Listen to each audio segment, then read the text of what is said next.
এ মাহে রমাদান, আমার কাছ থেকে আপনার কাছ থেকে বিদায় নেওয়ার আগে আমাদেরকে কি কি শিক্ষা দিয়ে যায়?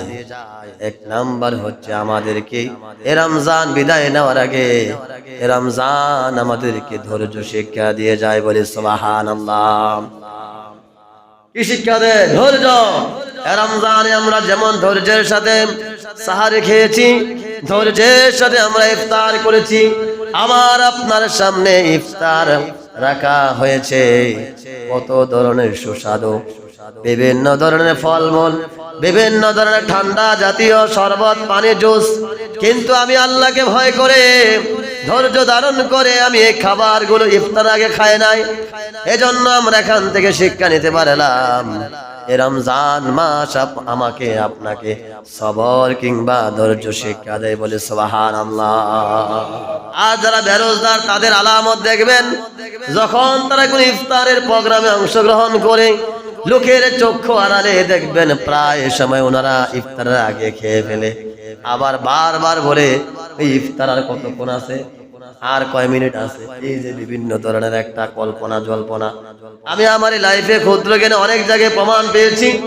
রোজদার এবং বেরোজদারের মাপকাঠি আমি ধরে ফেলেছি। যারা রোজদার তারা এই পেরেশানি ছিল না, তারা অপেক্ষায় থাকতো যখন ইফতার সময় হবে তখন ইফতার করব, বলে সুবহানাল্লাহ। এই যে একটা ধৈর্য, রমজান আমাদেরকে শেখায় ধৈর্য করা, খাদ্য পানি এবং খারাপ অভ্যাস থেকে বিরত থাকার আমরা ধৈর্য এবং আত্মসংযমের ক্ষমতা বৃদ্ধি করি। রমজান আমাদেরকে ধৈর্য শিক্ষা দেয়, রমজান আমাদেরকে গুনার কাজ থেকে, রমজান আমাদেরকে পাপ কাজ থেকে আমাদেরকে ফিরিয়ে রাখে। তখন আমরা পাপ কাজটা না করে নিজেকে ধৈর্যের মাধ্যমে আমরা আল্লাহর সাহায্য চাই, বলি ঠিক কিনা?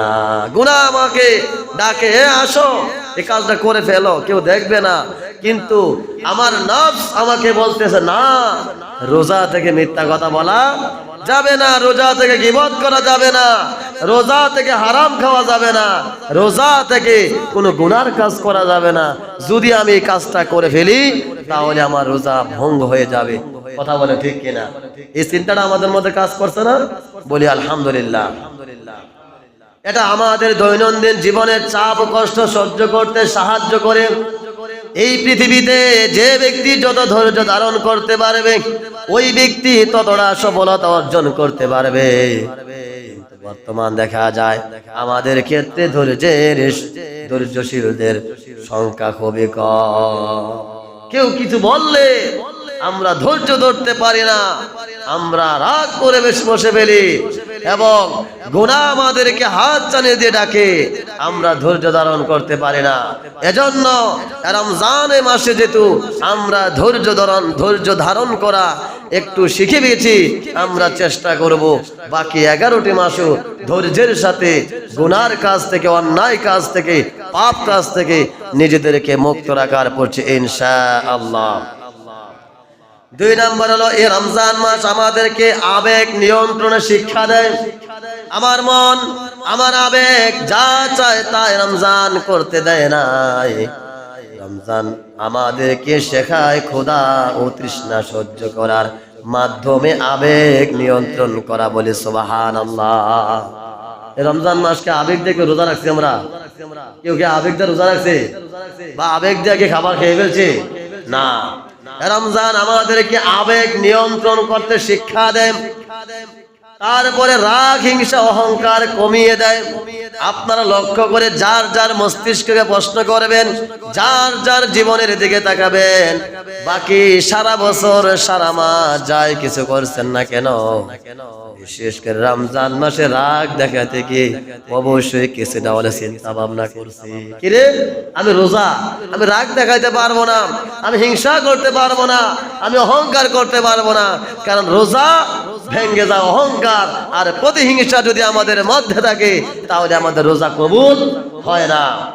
তারপরে 3 নাম্বার হলো রমজান বিদায় নেওয়ার আগে আমাকে আপনাকে যে শিক্ষাটি দিয়ে যায় সেই শিক্ষাটি হলো সহানুভূতি এবং দানশীলতা, বলে সুবহানাল্লাহ। রমজান মাসে যেই টাকা দান করে মানুষ বছরে অন্যান্য সময় কি টাকা দান করে? করে না। এটাই তো একটা আমরা পয়েন্ট আমাদের জানা হয়ে গেল যে রমজান মাসে মানুষ বেশি বেশি দান করে, কেউ যাকাতের টাকা, কেউ ফিতরার টাকা, কেউ সাধারণ দান, কেউ যে তার কাছে যে চা তাকে সে দেয়। এই যে একটা দানের যে একটা প্রচলন, এই যে দানের একটা রেওয়ায়েজ, এটা শুধু রমজান মাসে বেশি দেখা যায় বলে সুবহানাল্লাহ। যারা রোজা রাখে তারা গরিব দুঃখী মানুষের কষ্ট অনুভব করতে পারে। জিনিসটা কিন্তু বাস্তবতা। যারা রোজা রাখে, ধরেন একজন গরিব রোজা রাখলো, একজন ধনী রোজা রাখলো। গরিব তো বছরে প্রায় সময় না খেয়ে থাকে, সময় একবেলা খাবার খায়, সময় দুই বেলা খায়, সময়ে চিরা মুড়ি গুড় পানি খেয়ে থেকে ভাত খাইতে পারে না, এত অসহায়। এই যে ব্যক্তিরা, তার মধ্যে যে কষ্টটা হচ্ছে, আর একজন ধনী সে বছরের একটি মাস রোজা রেখে তার মাথার মধ্যে জিনিসটা অনুভব হয়, তার মস্তিষ্কের মধ্যে জিনিসটা কাজ করে, হায়রে না খেয়ে থাকাটা আসলে তো একটা কষ্ট, আসলে তো একটা কষ্ট। গরিবরা মনে হয় তাহলে এভাবে কষ্টে তাদের জীবন যাপন করে। এই যে একটা সহানুভূতি, ধনী গরিবের প্রতি একটা আন্তরিকতা, মায়া মমতা, স্যাক্রিফাইস, সহানুভূতি, এটাই কিন্তু আমরা রমজান থেকে শিক্ষা পেয়ে থাকি বলে সুবহানাল্লাহ। এটা যাকাত, সাদাকা ও সাহায্যের গুরুত্ব বোঝায়, আমাদের শেখায় অন্যের জন্য সহানুভূতিশীল। আমরা যেভাবে স্যাক্রিফাইস করি, একজন আরেকজনের প্রতি যেভাবে আমরা ছাড় দিয়ে চলি, বিশেষ করে রমজান মাসে আমরা যারা অন্যান্য কঠিন থাকি, আপনি লক্ষ্য করে দেখবেন রমজান মাসে কিছুটা একটা স্থিতিশীলতা চলে আসে বলে সুবহানাল্লাহ। আমরা একে অপরকে স্যাক্রিফাইস করে ফেলি। কেন? আমি রোজাদার, আনা সায়েম, আমি রোজাদার। কেউ আমার সাথে ঝগড়া করতে আসছে, আমি তাকে বলে দেই আপনি আমার সাথে অযথা তর্ক করিয়েন না, অযথা ঝগড়া করিয়েন না, আমি রোজাদার বলে সুবহানাল্লাহ। এই যে আপনি উনাকে স্যাক্রিফাইস করে, নিজেকে স্যাক্রিফাইস করে আপনি গুটিয়ে নিলেন, তার সাথে আপনার পাল্টা ঝগড়া গেলেন না, তার সাথে পাল্টা আপনি রাগ করতে গেলেন না, কেন?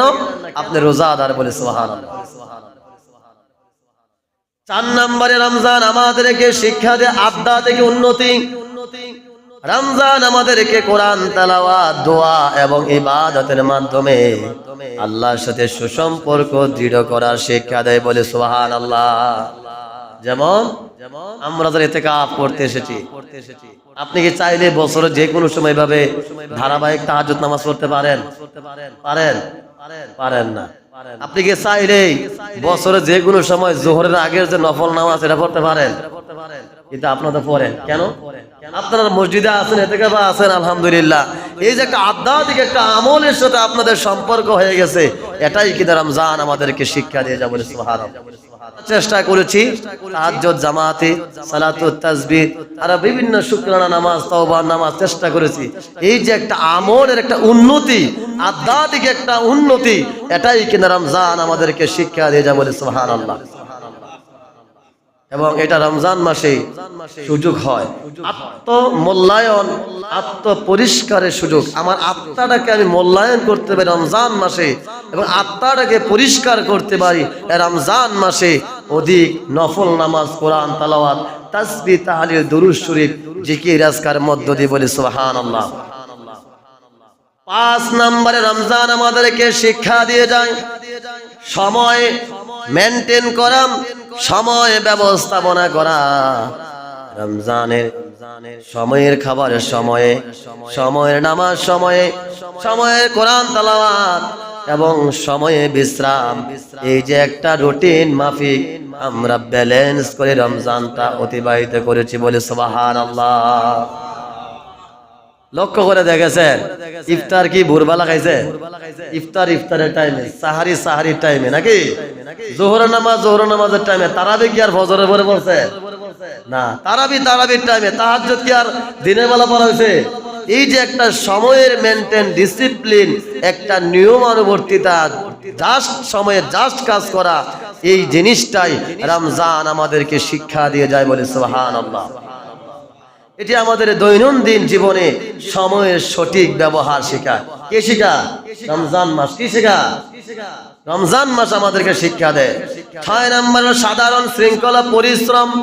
আমরা বছরের অন্যান্য সময় 1 ঘন্টা লাগাইয়া 1 ঘন্টা সময় নিয়ে কি তাহাজ্জুদ পড়তে আমরা রাজি না?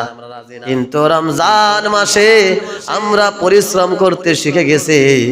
1 ঘন্টা না 2 ঘন্টা ধরেও যদি আমরা সারা রাত ধরে যদি আমরা নফল সালাত আদায় করি, তারপরও আমাদের মধ্যে কোনো ক্লান্তি আসবে না। সুবহানাল্লাহ। আল্লাহ তাআলা যেন আমাদের এই আমলগুলির উসিলা কাল কিয়ামতের ময়দানে আমাদেরকে নাজাতের জরিয়া বানিয়ে দেন, বলছি আমিন। আমার বাবারা, বন্ধুরা আমার, এই বিষয়গুলি রমজান আমাদেরকে যাওয়ার আগে আমাদেরকে শিক্ষা দেয়। রমজান বিদায় নেওয়ার আগে আমাদেরকে 5টি জিনিস উপহার দিয়ে যায়, বলে সুবহানাল্লাহ। 1 নম্বরে সিয়ামের অভ্যাস। আমরা যদি রমজান মাসে যে রোজাগুলি রেখেছি, এই রোজা রাখার কারণে সামনের দিনগুলোতে আমরা যত সম্ভব ততই রোজা রাখতে পারবো, বলি ইনশাআল্লাহ। আপনার রাখার একটা আগ্রহ থাকবে না? থাকবে। 2 নম্বরে কিয়াম। এই যে দাঁড়িয়ে ঘন্টার পর ঘন্টা তাহাজ্জুদ, তারাবি, নফল সালাত আদায় করেছি, এটা রমজান আমাদেরকে শিক্ষা দিয়ে গেছে।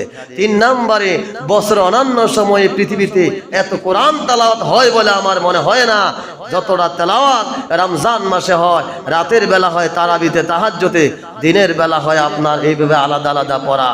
4 নম্বরে রমজান আমাদেরকে তাকওয়া শিক্ষা দিয়ে যায়। 5 নম্বরে রমজান আমাদেরকে সাদাকা শিক্ষা দিয়ে যায়, বলে সুবহানাল্লাহ।